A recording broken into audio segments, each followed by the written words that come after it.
ఒకప్పుడు Indian films అంటే బాలీవుడ్ మాత్రమే అనుకునేవారికి ఇండియన్ ఫిలిమ్స్ అంటే బాలీవుడ్ మాత్రమే కాదు అని ఈ పాటికే అర్థమయ్యేలా అయితే చేశారనమాట. వార్ 2 టీజర్ అయితే రిలీజ్ అయిపోయింది, కానీ దాని గురించి మిక్స్డ్ టాక్ అయితే వినబడుతూ ఉందన్నమాట.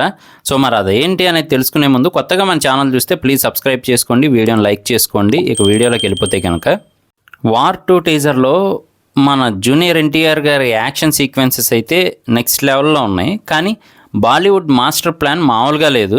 వార్ 2లో ఎన్టీఆర్ గారి రోల్ నెగిటివ్ షేడ్లో ఉండబోతుంది. ఈ రోల్ కావాలని తెలుగు హీరోలను తగ్గించాలని, అంటే చాలా కాలంగా బాలీవుడ్లో సరైన మూవీస్ రావట్లేదు. ఇంకోవైపు తెలుగు, తమిళ్, కన్నడ, మలయాళ లాంగ్వేజెస్లోని మూవీస్ బాలీవుడ్ మార్కెట్లో బిగ్ హిట్స్ అయ్యి కలెక్షన్స్ భారీగా కొడుతున్నాయి. మెయిన్లీ ఇందులో మన తెలుగు సినిమాలే ఎక్కువగా ఉన్నాయన్నమాట.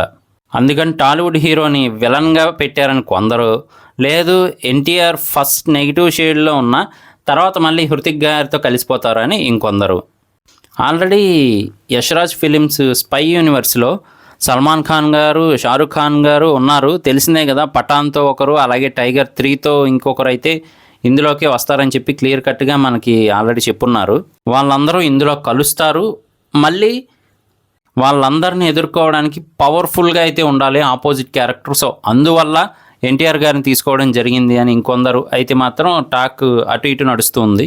అలాగే ఆ స్పై యూనివర్స్లో ఉన్న హీరోస్ని ఎదుర్కోవడానికి ఒక్క ఎన్టీఆర్ గారే కాదు, ఇంకా చాలామంది అయితే ఉంటారు. సో అందులో మెయిన్ మన ఎన్టీఆర్ గారిని అయితే ఇంట్రడ్యూస్ చేస్తున్నారు.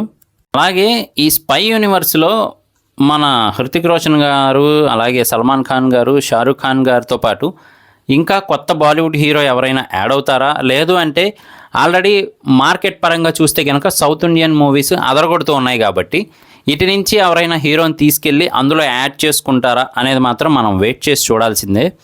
సో ఆ మార్కెట్ పరంగా కలెక్షన్స్ రావాలి అంటే ఇటు నుంచి కూడా ఎవరో ఒక హీరో ఉండాలి. సో ప్రస్తుతానికైతే జూనియర్ ఎన్టీఆర్ గారిని తీసుకున్నారు. కావాలని క్యారెక్టర్ని మరీ నెగిటివ్గా చేసి చూపించే ప్రయత్నం అయితే చేయదు బాలీవుడ్. ఎందుకంటే అలా నెగిటివ్గా పోర్ట్రేట్ చేసి చూపించినట్టయితే కనుక అది ఈ మూవీతోనే ఆగదు, నెక్స్ట్ బాలీవుడ్ మూవీస్ మీద కూడా ఇంపాక్ట్ పడే ఛాన్స్ అయితే ఉంటుందన్నమాట. సో అందుకనైతే మాత్రం చాలా కేర్ఫుల్గా అయితే డీల్ చేస్తారు.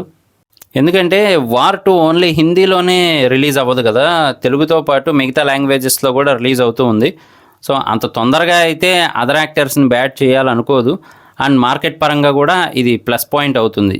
సో చూద్దాము మరి ఇది ఎంతవరకు వెళ్తుంది ఏంటి అని చెప్పి అయితే మాత్రం ప్రస్తుతానికి టీజరే వచ్చింది. ఇంకా ట్రైలరు, మూవీ రిలీజ్ అయిన తర్వాత పూర్తి డీటెయిల్స్ అయితే తెలుస్తాయి.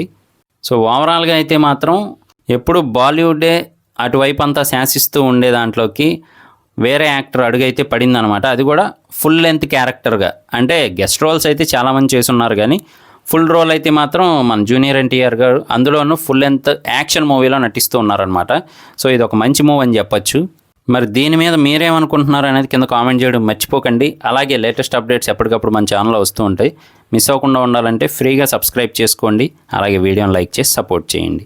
నేను మీ ప్రసాద్, మళ్ళీ నెక్స్ట్ వీడియోలో కలుస్తాను. Love you all.